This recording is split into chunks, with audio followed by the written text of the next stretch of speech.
اگر کسی شخص کے مرد ہو یا عورت اگر رمضان کے روزوں کی قضا باقی ہے تو اب شوال کے مہینے میں وہ شروعات قضا سے کریں یا شوال کے 6 روزوں سے کریں۔ بعض علماء نے کہا ہے کہ اس کو ضروری ہے اور اس پر لازم یہ ہے کہ وہ رمضان کی قضا کو پہلے کریں، اس کے بعد 6 روزے رکھیں۔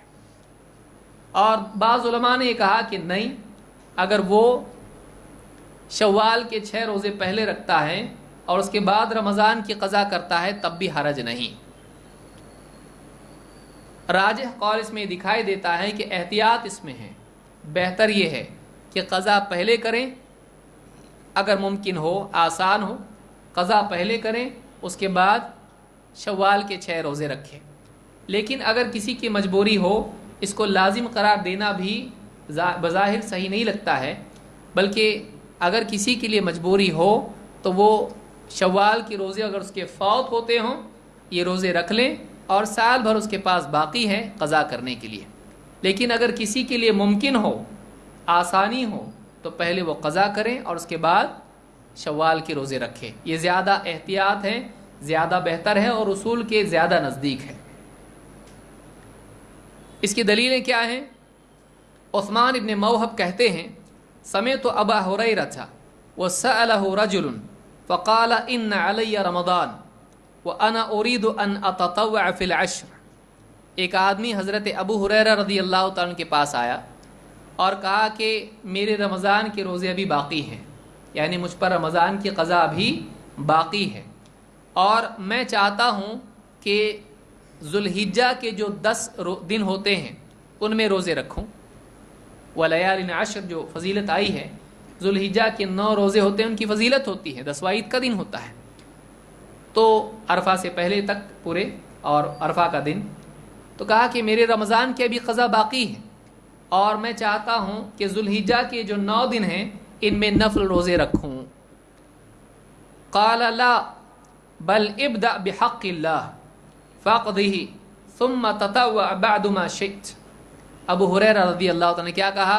نہیں، بلکہ تو اللہ کے حق سے شروع کر، تیری اپنی چاہت سے نہیں۔ تیری پسند ہے کہ میں نفل روزے رکھنا چاہتا ہوں، لیکن اللہ کا جو حق تیرے اوپر ہے اس سے شروعات کر، پہلے قضا کر اور اس کے فقدہ اور اس کے بعد ثم تطوع بعد ما شئت، اس کے بعد جو نفل روزے رکھنا چاہتا ہے رکھ۔ اس کو امام البیہقی نے الکبریٰ میں روایت کیا ہے، السنن الکبریٰ میں روایت کیا ہے، تو اس سے السنن میں روایت کیا ہے اس کو۔ تو اس سے معلوم ہوتا ہے کہ زیادہ بہتر یہی ہے کہ ایک آدمی فرض روزوں کی قضا سے شروعات کریں اور اس کے بعد میں شوال کے روزے رکھے۔ اسی طرح سے مالک بن انس رضی اللہ رحمہ اللہ فرماتے ہیں کہ سئل سلیمان بن یسار و سعید بن المسیب، سلیمان بن یسار اور سعید بن مسیب ان سے پوچھا گیا، تابعین میں سے ہیں، عن رجل تطوع علیہ قضاء من رمضان، ایک آدمی نفل روزے رکھتا ہے جبکہ اس پر رمضان کی قضا باقی ہے، تو فرماتے ہیں فکرہ ذلک، انہوں نے اس کو پسند نہیں کیا، انہوں نے اس کو پسند نہیں کیا کہ وہ آدمی فرض قضا سے پہلے نفل روزے رکھتا ہے۔ یہاں پر مطلق روزے ہیں، شوال کا ذکر اس میں نہیں ہے، تو اس میں فصل اسی لیے بعض علماء نے کی، یہ بخاری کی روایت ہے، بعض علماء نے فصل کیا ہے، کہا کہ یہ شوال کے روزے ہیں خاص، اگر فوت ہونے کا ڈر ہو تو پہلے رکھ لے اور بعد میں قضا کریں، گنجائش نکلتی ہے، اس کے روزے فاسد تو نہیں ہوں گے، اور کسی نے بھی فساد کا ذکر نہیں کیا ہے، کراہت ذکر کیے، پسند نہیں کیا اس کو، لیکن اگر رکھ لیتا ہے ادا ہو جائے گا، رکھ لیتا ہے تو ادا ہوگا۔ بعض لوگوں نے کہا کہ شوال کی فضیلت اس کو نہیں ملے گی، شوال کی فضیلت اس کو نہیں ملے گی، تو اس میں اختلاف ہے علماء کے درمیان، اس لیے کاہے کو آدمی پریشانی میں پڑے، کوشش یہ کرے کہ وہ یہ روزے پہلے قضا کر لیں اور اس کے بعد یہ روزے رکھے۔ آپ کہیں گے کہ ہمارے تو روزے ہو گئے تو یہ مسئلہ آ کیوں رہا ہے؟ خواتین کا سوچیے، عورتوں کے ہر مہینے کی چھٹیاں ہوتی ہیں اور ان چھٹی کے دنوں میں ان کے لیے نماز بھی حرام ہے اور روزے بھی حرام ہیں، لہٰذا رمضان کے روزے ان کے چھوٹ جاتے ہیں، اور کسی کے 7 کسی کے 10 تو اتنے سارے روزے اس کے باقی ہیں، پھر فوری طور پر رمضان کے بعد قضا اس کے لیے ذرا مشکل ہوتی ہے اور پھر اس کے بعد 6، تو مان لیجئے 10 دن اس کی چھٹی کے ہوئے ہیں اور کچھ بیمار بھی پڑا تو پھر تو مصیبت ہوگی اس کے لیے، تو 15 دن 10 دن ہو گئے اور یہ 6 دن 16 دن اس کے لیے بڑا مشکل ہوتا ہے۔ تو یہ خواتین کے لیے مسئلہ یہ آتا ہے، تو اگر ان کے لیے قوت ہے، افضل یہی ہے کہ وہ پہل کریں قضا سے اور قضا کے بعد یہ 6 روزے رکھیں۔ لیکن اگر نہیں ہو سکتا ہے اور مجبوری ہے تو پھر وہ اگر 6 روزے رکھیں شوال کے پہلے اور اس کے بعد سال بھر میں جیسے موقع ملتا ہے قضا کریں۔ اللہ سے امید ہے کہ اس میں بھی کوئی حرج نہیں ہوگا انشاءاللہ، اس لیے کہ اس کے لیے ایسی کوئی سخت دلیل نہیں کہ روزے نہیں ہوتے ہیں، اس کی کوئی دلیل ہمارے علم میں نہیں ہے، لیکن راجح یہی ہے۔ اس لیے کہ ایک حدیث میں اللہ کے نبی صلی اللہ علیہ وسلم فرماتے ہیں وما تقرب الی، حدیث قدسی ہے، وما تقرب الی عبدی بشیء احب الی مما افترضت علیہ، میرے نزدیک میرے قرب والا عمل فرض کے سوا اور دوسرا، یعنی فرض کے مقابلے میں اور کوئی عمل نہیں ہے۔ اللہ تعالیٰ کیا فرماتا ہے، بندہ مجھ سے قریب ہو سکتا ہے تو سب سے زیادہ فرض سے، فرض سے بڑھ کر میرے قریب کرنے والا اور کوئی عمل نہیں ہے۔ تو فرض مقدم ہے نفل پر، فرض مقدم ہے نفل پر، قضا فرض ہے اور شوال کے 6 روزے کیا ہیں، نفل ہیں، تو قضا مقدم ہوگی نفل پر، لیکن یہ وجوباً ہے یا استحباباً ہے، اب یہاں فرق ہوگا۔ لہذا راجح یہاں لگتا ہے بچنا چاہیے شوال کو مقدم کرنے سے، لیکن اگر مجبوری میں کوئی کرتا ہے تو انشاءاللہ اس میں بھی کوئی حرج نہیں ہے۔ یہ بخاری کی روایت ہے۔ بعض علماء نے جنہوں نے اجازت دی ہے انہوں نے بعض دلائل پیش کیے ہیں۔ انہوں نے کہا دیکھو، جیسے جن لوگوں نے منع کیا ہے انہوں نے کیا کہا کہ کوئی آدمی اگر رمضان کے روزے باقی ہیں اور شوال کے روزے رکھتا ہے قضا سے پہلے، تو یہ کہا ہی نہیں جائے گا کہ رمضان کے روزے رکھے پھر شوال کے، کیونکہ ابھی تو رمضان کے پورے رکھے ہی نہیں ہیں۔ حدیث میں کیا ہے، جو آدمی رمضان کے روزے رکھے اور اس کے بعد شوال کے 6 روزے رکھے، تو ابھی تو رمضان کے روزے رکھے ہی نہیں، اس کے باقی ہیں، یہ کیسے کہا جائے گا کہ اس نے رمضان کے روزے رکھے اور پھر شوال کے رکھ رہا ہے؟ یہ اسی کے لیے کہا جا سکتا ہے جس کے رمضان کے روزے مکمل ہوئے ہوں اور پھر وہ شوال کی 6 روزے رکھے۔ تو یہ استدلال اپنی جگہ بہت قوی استدلال ہے، لیکن اس میں یہاں گنجائش یہ ہوتی ہے، علماء نے یہاں فرق یہ کیا ہے، انہوں نے کہا کہ دیکھیے یہاں ترتیب مراد ہے یا گنتی مراد ہے۔ بعض علماء نے کہا ہے ترتیب اصل ہے کہ رمضان کے روزے رکھیں اور اس کے بعد گنتی ان کی پوری کر کے پھر شوال، اور بعض علماء نے کہا نہیں، وہ بعد میں بھی اگر رکھے، سال بھر میں جب رمضان کی گنتی پوری کرتا ہے تو وہ ساری فضیلتیں اس کو حاصل ہو جائیں گی جو رمضان کے روزے رکھنے والے کے بارے میں ہے۔ جو آدمی رمضان کی قضا کسی عذر کی وجہ سے بعد میں کرے تو کیا یہ نہیں کہا جائے گا کہ اس نے رمضان کے روزے رکھے؟ وہ سال میں کبھی بھی کر سکتا ہے، کیوں؟ اس لیے کہ اللہ نے اس کے لیے اجازت دی ہے، اس کے لیے اجازت دی ہے کہ وہ سال بھر میں دوسرے ایام میں کبھی بھی روزے رکھے، اس لیے وہ گناہ گار نہیں ہو سکتا، اس کے لیے شوال کی قید نہیں ہے، اس کے لیے شوال کی حد نہیں ہے، سال بھر میں وہ کبھی روزہ رکھ سکتا ہے۔ لہٰذا اگر وہ پہلے شوال کے روزے رکھے اور بعد میں رمضان کی قضا کرے تب بھی کوئی حرج دکھائی نہیں دیتا ہے۔ جیسے ایک حدیث میں اللہ کے نبی صلی اللہ علیہ وسلم فرماتے ہیں اذا مرض العبد او سافر کتب له مثل ما كان يعمل مقیما صحیحا، اگر کوئی آدمی بیمار ہو یا سفر میں ہو اور اس کا عمل چھوٹ جائے، کتب له مثل ما كان يعمل مقیما صحیحا، تو جو عمل صحت مندی کے دور میں اور مقام پہ رہ کر وہ کرتا تھا، سفر میں چھوٹ گیا، بیماری میں چھوٹ گیا، اس کے لیے وہ عمل لکھا جاتا ہے چاہے وہ نہ کرے۔ یعنی عذر کی بنا پر جس کا عمل چھوٹتا ہے وہ عمل چھوڑنے والوں میں شامل نہیں ہوتا ہے، وہ عمل کرنے والوں میں شامل ہوتا ہے۔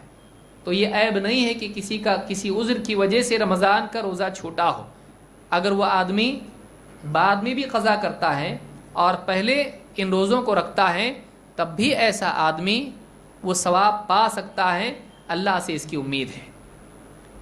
حضرت عائشہ کی روایت بھی اس میں آخری بات ہے اور اس کے بعد بات ختم کر رہا ہوں۔ بعض علماء نے حضرت عائشہ رضی اللہ تعالیٰ کی روایت سے بھی استدلال کیا ہے۔